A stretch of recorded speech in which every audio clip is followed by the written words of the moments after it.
আসসালামু আলাইকুম, সবার কি অবস্থা? আজকে হচ্ছে আমরা বৃত্তের সমীকরণ নির্ণয়ের একটা খুব সুন্দর একটা ম্যাথ করব, যেটা হচ্ছে সিলেট বোর্ড 2023 সালে আসছে। এখানে আমাদেরকে বেসিক্যালি বলছে কি, যে x is equal to zero, y is equal to zero, এবং এ হচ্ছে একটা বিন্দু, বি আর একটা বিন্দু। এই দুইটা বিন্দুগামী এবি রেখা ত্রয়কে স্পর্শ করে এমন বৃত্তের সমীকরণ নির্ণয় করতে হবে। তার মানে তিনটা রেখা আছে, তিনটা রেখাকে স্পর্শ করে এমন বৃত্তটাই হচ্ছে জাস্ট আমাদেরকে বের করতে হবে। তো আমরা প্রথম যে কাজটা করব সেটা হচ্ছে চিত্রটা এঁকে ফেলার ট্রাই করব। তাহলে দেখেন তো, x is equal to zero মানে কি, ওয়াই অক্ষ। আমি আগে থেকেই চিত্রটা এঁকে রাখছি আমার সময়টা কমানোর জন্য। তাহলে x is equal to zero মানে কি, ওয়াই অক্ষ। তাহলে এটা হলো আমার ওয়াই অক্ষ। তাহলে হচ্ছে আমরা এখানে নামকরণটা একটু করে দিই। তাহলে এটা হলো আমার ওয়াই অক্ষ। এরপরে দেখেন তো, y is equal to zero তার মানে কি এক্স অক্ষ। তাহলে হচ্ছে এটা আমার এক্স অক্ষ। এটা আমার এক্স অক্ষ। এরপর দেখেন তো, এ হচ্ছে একটা বিন্দু দিয়ে আছে যেটা হচ্ছে -8,0। তো এই যে -8,0, এটা কি এক্স অক্ষের ঋণাত্মক দিকে আছে না? তাহলে সেজন্য হচ্ছে আমরা ইচ্ছা করেই এক্স অক্ষের ঋণাত্মক দিকের অংশটা হচ্ছে বড় করে নিয়েছি, এবং এই -8,0 আসলে এই জায়গায়। তাহলে আমরা ধরে নিলাম এ ইজ ইকুয়াল টু -8,0 এই জায়গায়। এবং বি আর একটা বিন্দু আছে যেটা হচ্ছে কত, 0,6, যেটা ওয়াই অক্ষের পজিটিভ দিক। তাহলে ওয়াই অক্ষের পজিটিভ দিকে এই জায়গাটাতে বি বিন্দুটার স্থানাঙ্ক হচ্ছে আপনার 0,6। সুন্দর করে হয়ে গেল। তাহলে তিনটা রেখা পাইলাম। এবার তিনটা রেখাকে স্পর্শ করে এমন বৃত্তটা, এই হলুদ বৃত্তটা হবে না? রাইট। এখন আমরা হচ্ছে এই হলুদ বৃত্তটার সমীকরণ বের করব। এখন দেখেন, প্রথম বিষয় যেটা, এখানে কিন্তু কোথাও আমাকে বৃত্তের কেন্দ্রটা কত হবে, ব্যাসার্ধটা কত হবে, এই ধরনের কোনো কিন্তু ইনফরমেশন কিন্তু দেয় নাই, জাস্ট রেখা দিছে না। এখন দেখেন, কেন্দ্র যেটাই হোক না কেন, আপনার কি মনে হয় না এই কেন্দ্রটা দ্বিতীয় চতুর্ভাগে অবস্থান করে? কেন্দ্রটা যদি দ্বিতীয় চতুর্ভাগে অবস্থান করে, তাহলে অবশ্যই সেই চতুর্ভাগে কেন্দ্রটার ভুজের মানটা নেগেটিভ হবে, আর কোটির মানটা কি হবে, পজিটিভ হবে। এখন আসেন হচ্ছে বৃত্তের সমীকরণ কোনটা ধরবেন। আমরা জানি বৃত্তের সমীকরণ মোট তিনটা। এটার মধ্যে প্রথম যেটাকে আমরা বাদ দিয়ে দিব সেটা হচ্ছে ব্যাসের প্রান্তবিন্দু বলে দিলে বৃত্তের সমীকরণটা, কারণ এখানে ব্যাসের প্রান্তবিন্দু দেয়া নাই, ব্যাসের কথা বলা নাই। তাহলে আমরা ওই সমীকরণটাকে বাদই দিচ্ছি। এরপর আসেন হচ্ছে আদর্শ সমীকরণটাতে। আদর্শ সমীকরণ দিয়েও কিন্তু এটা সলভ করা যাবে, বাট আমরা ওইটা ভেজাল হবে সেজন্য হচ্ছে বড় করতে চাচ্ছি না। এরপর আসেন হচ্ছে সবচেয়ে সহজে কোনটা দিয়ে মেলানো যাবে। সবচেয়ে সহজে মেলানো যাবে হচ্ছে এইচ কে কেন্দ্র বিশিষ্ট বৃত্তের সমীকরণ দিয়ে। মানে বৃত্তের সমীকরণটা এখানে হবে x minus h whole square plus y minus k whole square is equal to r square. এটা দিয়ে আমরা সলভ করব। তবে ছোট্ট একটা পার্থক্য আসবে, যেটা আমি শুরুতে উল্লেখ করছি। সেটা হলো কেন্দ্রটা। তুমি যদি একটু ভালো করে দেখো, এটার যেই কেন্দ্রটা হবে সেই কেন্দ্রটা দ্বিতীয় চতুর্ভাগে অবস্থান করে। তাহলে এইচ কে কেন্দ্র বিশিষ্ট বৃত্ত যদি আমি নিই, তাহলে এটার কেন্দ্রকে এইচ কে ধরতে পারবো? পারবো না, কারণ দ্বিতীয় চতুর্ভাগে তো পজিটিভ হইতে পারে না। তাইলে সেই এইচটা হবে কি, নেগেটিভ। তাহলে কেন্দ্রটার মধ্যে এইচ এর মান নেগেটিভ, বুঝে গেলাম। কিন্তু কে এর মানটা তো পজিটিভ হবে। তাহলে আমরা কেন্দ্রটা পেয়ে গেলাম -এইচ কমা কত, কে। এবার আসেন তাহলে সুন্দর করে ভালো বাচ্চার মতো আমরা লিখি, যে প্রথমে লিখবো হচ্ছে বৃত্তের সমীকরণটা কি ধরছি সেটা। তাহলে আসেন বৃত্তের সমীকরণটা তাহলে কত হবে, x plus h whole square plus y minus k whole square is equal to কত, আর স্কোয়ার। তাহলে একটা জিনিস তো বুঝতে পারলাম যে বৃত্তের সমীকরণটা কি রকম হবে। এবার দেখেন তো, এই যে বৃত্তটা, এই বৃত্তটা এক্স অক্ষ আর ওয়াই অক্ষ দুইটা অক্ষকে কি করছে, স্পর্শ করছে। আমরা সূত্র জানি, কিসের সূত্র জানি, এইচ কে কেন্দ্র বিশিষ্ট বৃত্ত যদি এক্স অক্ষকে স্পর্শ করে, কাকে স্পর্শ করে, এক্স অক্ষকে স্পর্শ করে, তখন তার ব্যাসার্ধের যে মান সেটা কেন্দ্রের কিসের সমান হয়, কোটির সমান হয়। তাহলে এখানে কোটিটা কত, কে। তাহলে সেখান থেকে কে হয়ে আসবে। এরপর দেখেন তো, এটা আবার ওয়াই অক্ষকে স্পর্শ করছে না? তাহলে বৃত্তটা যদি ওয়াই অক্ষকে স্পর্শ করে, তখন তার ব্যাসার্ধটা কেন্দ্রের ভুজের সমান হয়। কিন্তু এখানে তো ভুজ কত, -এইচ। কিন্তু সমস্যা নাই, কারণ মডুলাসের কারণে সেটা কত হয়ে যাবে, +এইচ।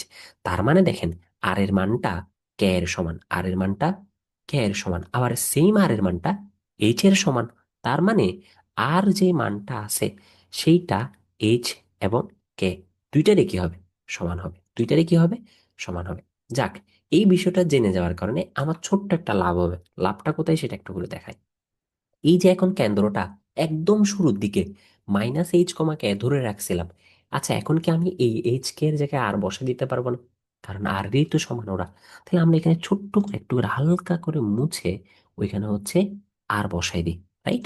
তাহলে দেখেন ছিল কত, -h, হয়ে যাবে কত, -r, ছিল কত, কে, তাহলে কেটা কিসের সমান, আর এর সমান, তাহলে কেন্দ্রটা হয়ে গেল -r, আর কত, +r। তাইলে আমরা এখন এই বৃত্তের সমীকরণটা চেঞ্জ করে ফেলতে পারবো না? তাহলে চেঞ্জ করতে পারবো। তাহলে বসাই দিই, আর এর মান বসাই দিলে, এইচ আর কে থেকে যদি আর বসাই দিই, তখন সমীকরণটা হবে x plus r whole square plus y minus r whole square is equal to হচ্ছে কত, আর স্কোয়ার। দেখেন তো, পুরো সমীকরণে শুধু আর এর মানটা অজানা না। আমি যদি এই আর এর মানটা বের করতে পারি, তাইলে তো আমার বৃত্তীয় সমীকরণটা বের হয়ে যাবে। এখন এই আর এর মানটা বের করাটাই হচ্ছে মূল খেলা। খেলাটা কিভাবে খেলবো সেটা একটু করে দেখাই। আমরা ছোট্ট একটা বিষয় নিয়ে সবাই হচ্ছে ধারণা রাখি। সেই ধারণাটা কি, ধরেন আমার কাছে এই বৃত্তটা আছে, এবং আমি বললাম যে এই বৃত্তটাকে এই সবুজ সরল রেখাটা কি করে, স্পর্শ করে।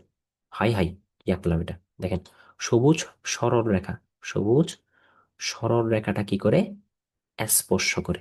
তাহলে আমরা স্পর্শ করে এমন ভাবে আঁকলাম, ঠিক আছে।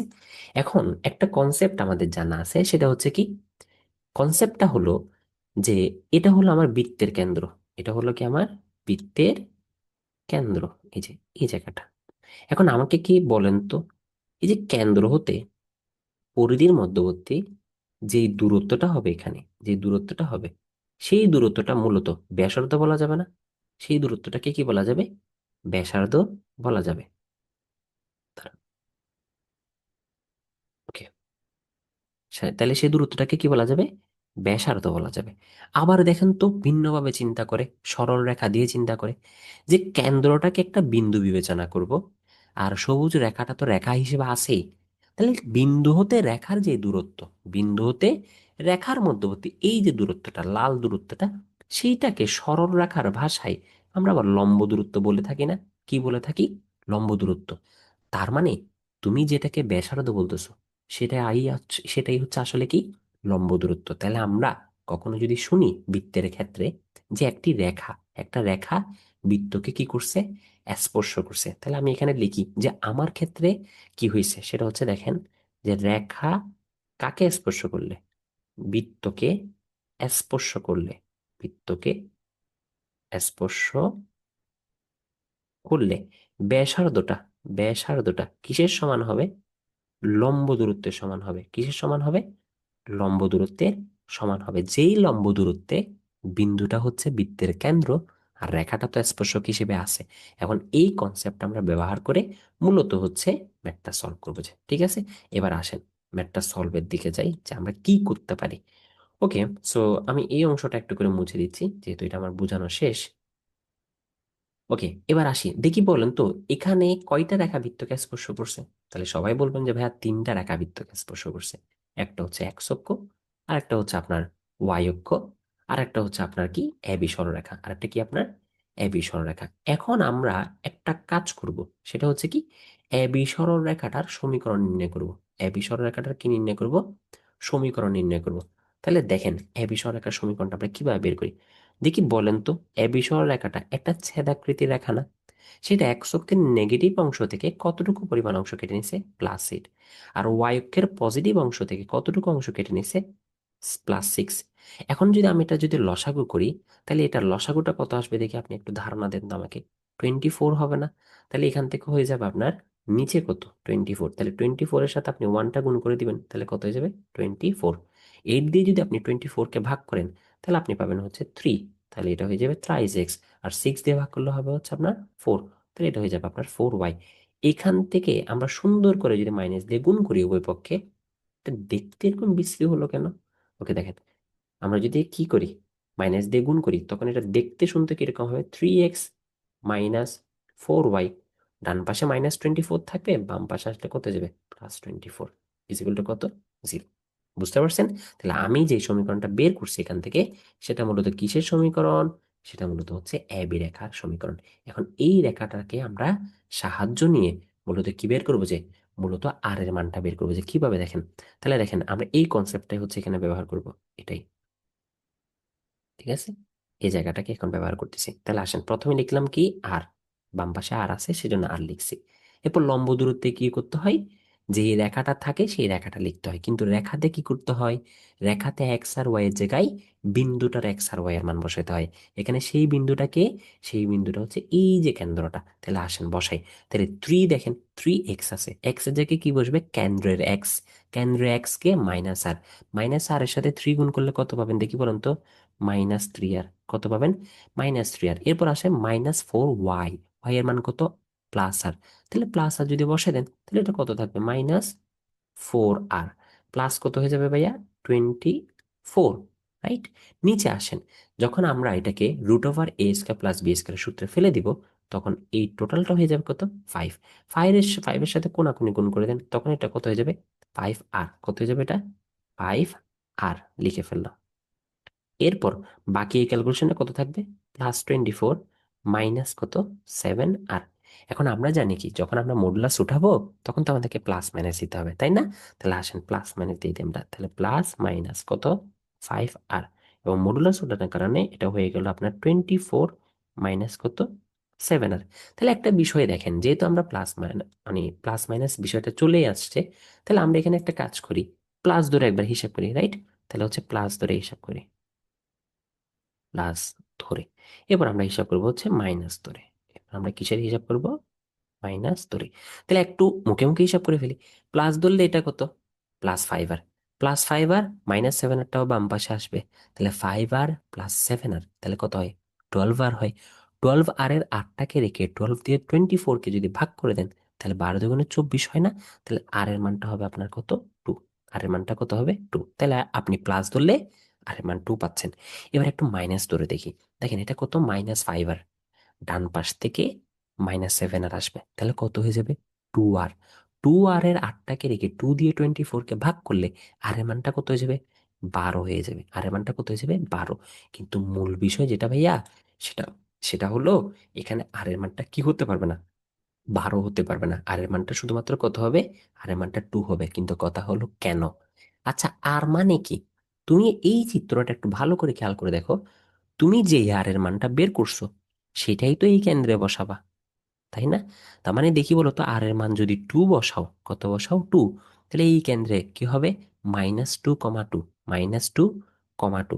তাহলে দেখো তো, মূল বিন্দু থেকে -2 আসলা, উপরের দিকে উঠলা +2।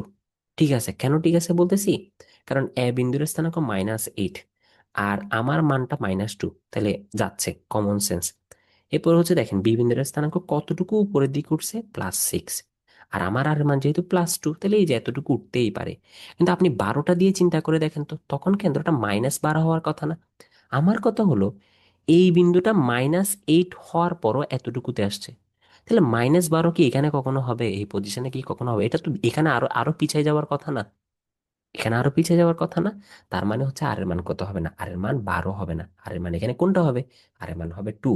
যেহেতু এখন আমরা আর এর মানটা 2 পাই গেছি, তাহলে আর এর মান 2টা এখন কোথায় বসাবো, এই সমীকরণটাতে বসাই দিব, যেখানে আর এর মানটা অজানা ছিল। তাহলে আর এর মানটা আপনি বসাই দেন, তাহলে এক্স প্লাস আর এর মান কত, 2, তাহলে স্কোয়ার, প্লাস কত আপনার y-2, তাহলে y-2 whole square is equal to 2 square, তাহলে কত হবে, 4। তাহলে এটাই হচ্ছে আমার আনসার। আশা করি হচ্ছে সবাই বিষয়টা বুঝতে পারছেন। কেউ যদি বিষয়টা বুঝতে কষ্ট হয় তাহলে আমাকে আবার বলবেন, ইনশাল্লাহ আমি পার্সোনালি ট্রাই করবো হচ্ছে জিনিসটা হচ্ছে আর একটু বেটার করে এক্সপ্লেন করার। অল দ্য বেস্ট, সবাই ভালো থাকেন। আসসালামু আলাইকুম।